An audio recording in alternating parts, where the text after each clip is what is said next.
79 degrees at 6 a.m. And that's the coolest it's going to be all day. Wonderhussy here, and welcome to a day in the life of Death Valley in mid-July. That's right. I didn't expect to be here at this time of year. I mean, when my sister and I bought this place and decided to move out here, well, my idea was that I would pretty much get out ski for the whole summer. You know, leave in June and not come back till October. And I did, actually. I left at the beginning of June and traveled around for 5 weeks in my awesome Toyota 4Runner. But, well, eventually I had to come home because I needed to resupply and check my mail and run a few errands. And, well, that's why I'm back here in the middle of July.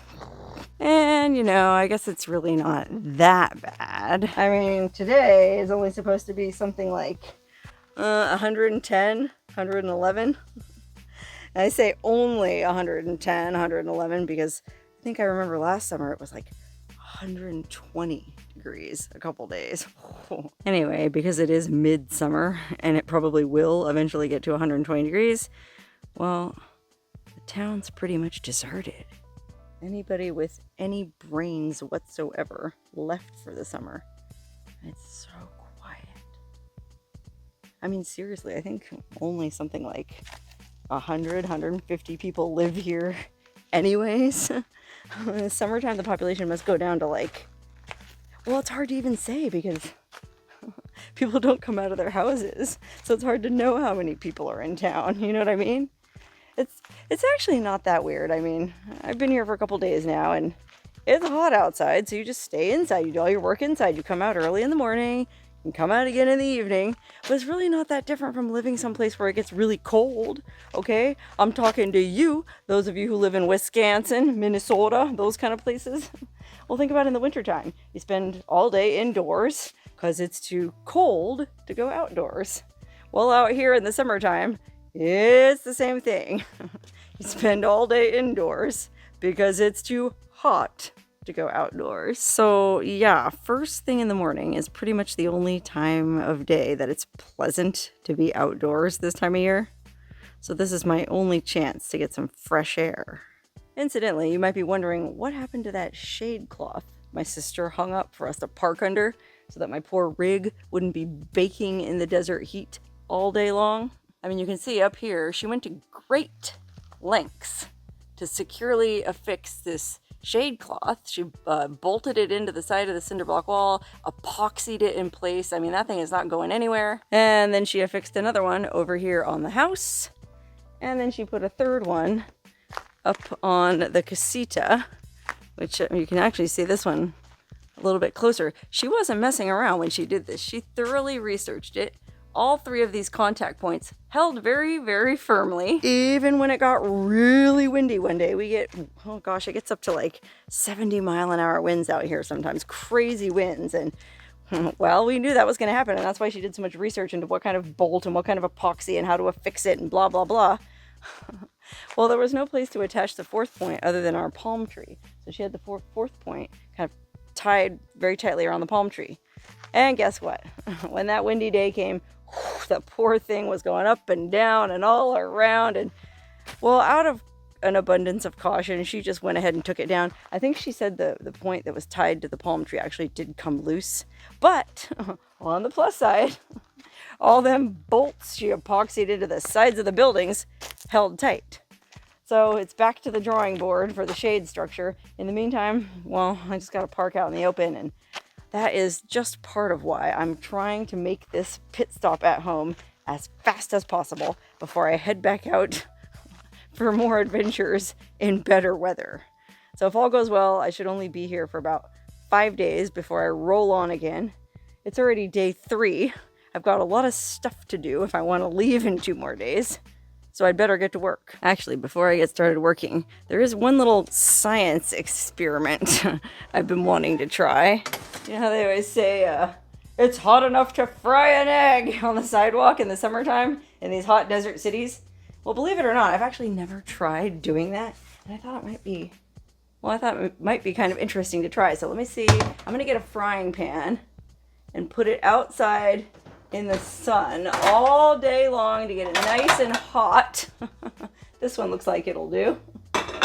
And then, oh gosh, at the hottest part of the day, around 4 or 5 p.m., I'm gonna go outside and fry this egg that I brought back with me from the first leg of my travels. I know it's kind of weird. I have this, well, first of all, I have this organic greens box filled with dried seaweed and driftwood, and then this egg held lovingly in this weird round piece of wood I found on the beach. It's a long story. Obviously all the driftwood and seaweed and stuff, I brought that back for my sister because, well, she likes witchy stuff, and I don't know, I just thought this stuff was fun little odds and ends I picked up when I was at the beach and traveling around the beautiful, mysterious wilds of Northern California. And then I happened to be on a walk with my mom on 4th of July, and we walked past this farmhouse that had a little box of farm fresh eggs sitting out on a table that said free for 4th of July, 1 per customer. So I took this egg. This egg came all the way from, well, I guess the town of Grayton, California, if you know where that is.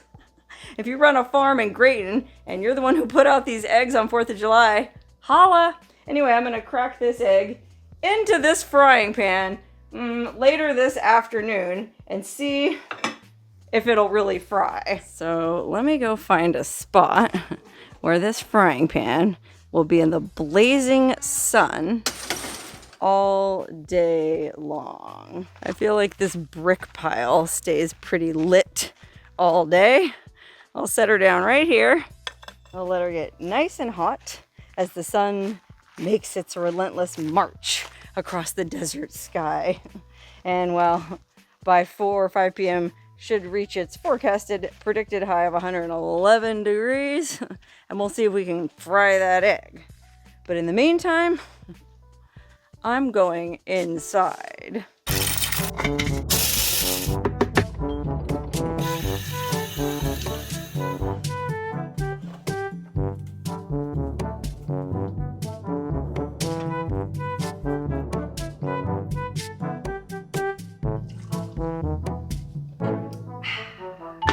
Fortunately, I have plenty to keep me busy indoors. I've been gone for 5 weeks, so I got a ton of mail I need to answer. I already opened all my big packages yesterday, and it was a haul. Oh my goodness, I mean,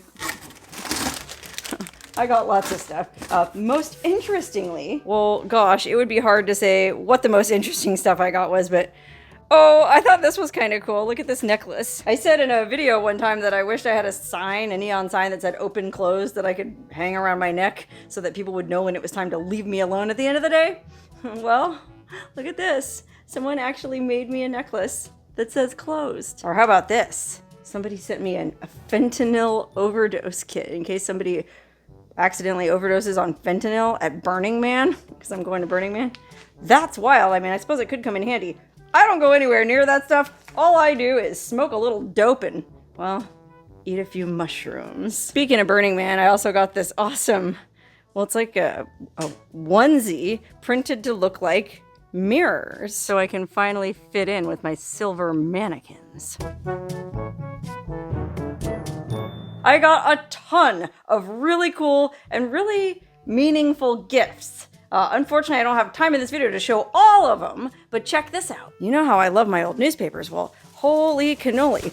This couple sent me these look at this, San Francisco Chronicle from Monday, November 25th, 1963. Oswald, slain in Texas jail, a day of tribute to the dead president. Or check out this one. This was the day after it happened, I guess, Saturday, November 23rd. Kennedy slain by sniper. Can you imagine, like, these papers, and they're just, you know, he sent them in a plastic bag, but, you know, it's not like archival quality or anything, but they're in pretty good shape. And again, I could spend all day looking through these old, oh my gosh, look at this, the question man, remember that? Where were you when you heard the news? Yeah, because wasn't that like a generation defining moment? Like, I'm sure many of you, or all of you who are old enough to remember when Kennedy was shot, you probably remember where you were when you heard the news. So they actually went around and asked these guys. Ziggy Abraham, flower vendor on Fifth Street. I was having lunch at home and it came over the radio. It's very sad. tears came to my eyes. Or how about this guy, James DeTellum, sailor on Treasure Island. I had a few minutes off duty and I was watching television in the recreation room. I don't remember what the other program was. I didn't know what to think. Oh my god, look at this guy. Richard D'Angelo, singer on Ellis Street. Upstairs in my room. I had been awake for a while, but I had just turned on the radio and then the program was interrupted. I just dropped everything. I was terribly shocked. Yeah, you know what's really shocking though is that if the president was assassinated today, I think half the population would probably cheer. And then look at this one. Oh my god, I love me the 60s, but I love me some 70s. Nixon resigns. Friday, August 9th, 1974. You guys remember where you were then? This is the Arizona Republic. I don't know if that was a conservative paper or if they all used to do this. Today's prayer. O Lord, you have given us great strengths and talents, which many of us has not fully used, but with faith in you, we can put these gifts to work for the greater achievements. Amen. Again, I can't be sitting here reading this all day, even though I'd love nothing more. Look at this. The Beef Block. I guess it was a restaurant where you could get steak and scampi dinner with the salad bar for $5.45. What a deal. Ladies loungewear gowns, $2.44. Men's pant assortment, $1.99. Or how about the comics back then? Romulus of Rome. At a friend's home, he is given details of Nero's latest activities. He'll destroy Rome yet, unless... the good old days.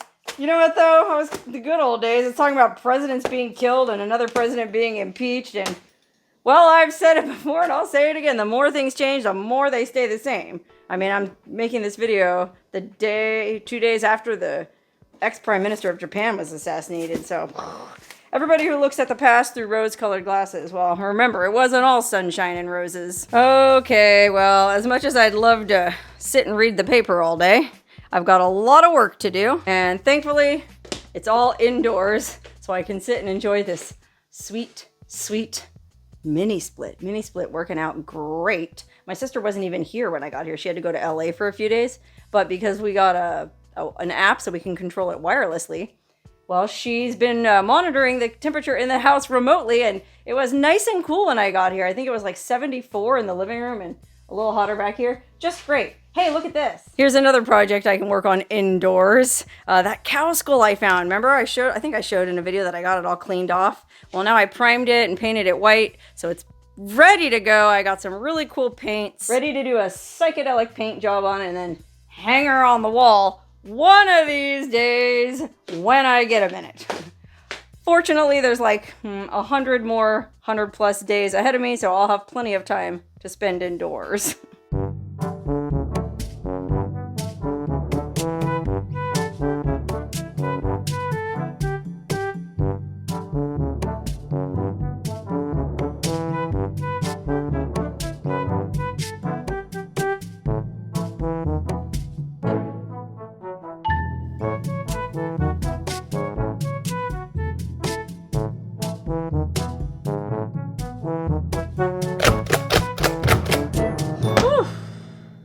Finally, done with all my correspondence. And it's already like, gosh, I think it's already almost 5 o'clock. I spent all day answering mail. And even though I spent all day answering mail, I still wasn't able to thank everybody. There was a few gifts I got that didn't come with any kind of gift receipt or a return address. So I didn't know who to thank for this awesome new desk chair that I've been sitting in. My old desk chair was made out of, I guess, leatherette. And, well, let's just say... it wasn't very pleasant to sit on in these hot Death Valley summer days. Can we say swamp ass? So whoever sent me this awesome knockoff Aeron chair, thank you. It's much more breathable. Somebody sent me this really cool, candle-powered Lucy lamp. It's one of those inflatable lamps, and then when you turn it on, it kind of flickers like a candle. Love this. Very cozy for ambiance when I'm camping in my car. And then somebody sent me this really cool 12-volt fan that you plug into your, I guess, cigarette lighter. And, well, if you're camping someplace hot, it'll keep you cool. So thank you, whoever sent me the fan. Thank you for whoever sent me the Lucy lamp. Thanks, whoever sent me the chair. Thank you to everybody who sent me anything. You've got your thank you notes and emails coming. Anyway, enough of all that. Now it's almost 5 o'clock. That means it's time to go outside and see if we can fry that egg. Remember, first thing this morning, I put that frying pan out in the sun. Gosh, I'll bet you anything, it is hotter than bejesus now. Let's go find out. I don't know if this egg's gonna be good to eat. I mean, this was a farm fresh egg, and my understanding is you don't have to refrigerate farm fresh eggs, because the eggs that you buy in the grocery store, they put some kind of weird coating on them to preserve them, and that's what makes them require refrigeration. Because this didn't have that coating put on it, and supposedly okay. Even though it's been in my car for like 4 days and then sitting here in the house for 2 days. Oh wait, before we go outside, let's just do one final temperature check. Yep, says it's 111 degrees outside at 4:49 p.m. Precisely as advertised by wonderground.com. There it is, sitting there basking in the direct, brutal sunlight. Oh my gosh, that thing has got to be hotter than bejesus. Let's find out. I got my infrared thermometer here. Oh gosh, it says it's only 67 degrees. That can't be right. This thing doesn't work. I mean, you can see the red laser light is in the frying pan. It's saying 71. That is definitely hotter than 71. I mean, it's not too hot to touch. So unfortunately, that doesn't bode well for egg frying. But oh gosh, it's too hot to even hold. That's pretty hot. It's hotter than 71. I mean, according to my research, it would have to be 158 degrees to actually fry this egg. So I don't know if we're going to have any luck here, but let's try it anyway.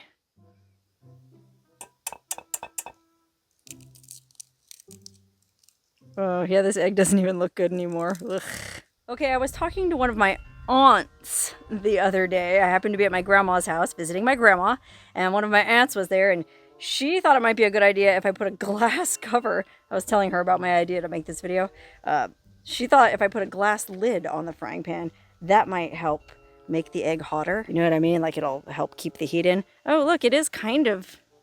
It's not really sizzling, but it is solidifying a little. Well, I'll just put this glass cover on it and I'll leave it there for a while to let it heat up inside real nice and hot. You know, like how it is in a car on a hot day. You know, people leave their pets or their kids in a car on a hot day, and it gets something to do with the glass, makes the interior of the car even hotter than what it is outside. I guess I'll come back out here in about a half hour to check on the frying egg. But until then, I'm going back inside, because even being out here for the, 10 minutes it's been, it's friggin' hot. My armpits are already starting to sweat. I can feel a trickle of sweat running down my, maybe that's better left unsaid. It is a scorcher. I believe it's every single one of those 111 degrees. All the more reason to be thankful for our mini split. I mean, it really is a sanctuary in here. Whew. All right, so I got a half hour to kill. I'm very tempted to take a siesta. You know how they do that in these hot climates? Get up real early, work for a few hours, and then, you take a long nap at the hottest part of the day, and then you get up later and work for a few hours. Unfortunately, I have so much work to do that there will be no siesta for me. I finished my correspondence, but guess what? I still got lots of editing to do. So I'm just gonna sit back down at my desk and do that.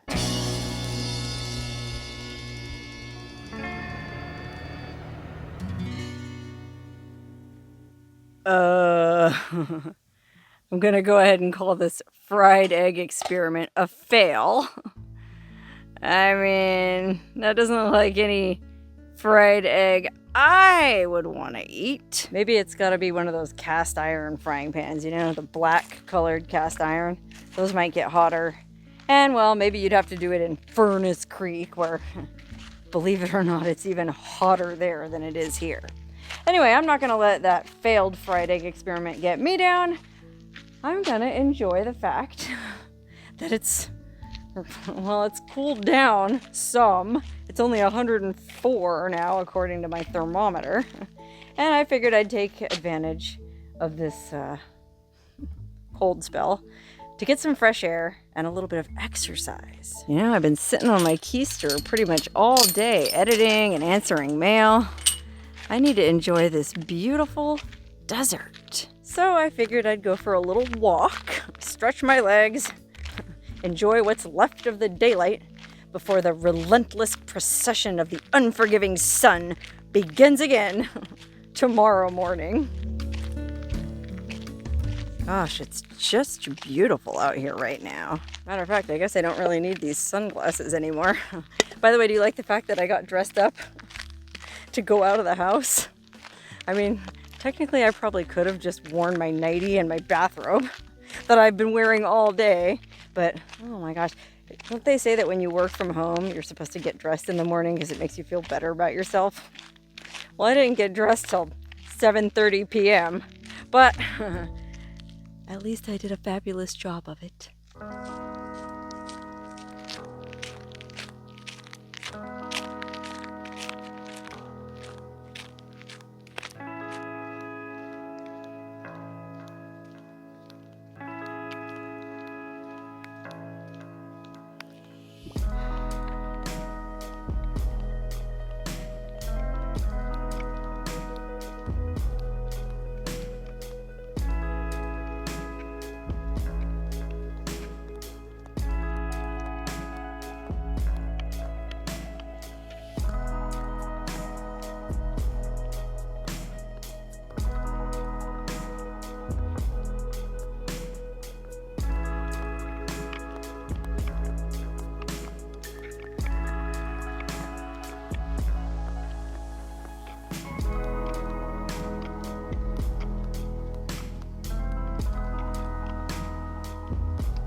You probably think I'm crazy because I just walked to the hot spring and I'm gonna get in this, and it's a hot spring, 100 and, well, the water is probably the same temperature as the air.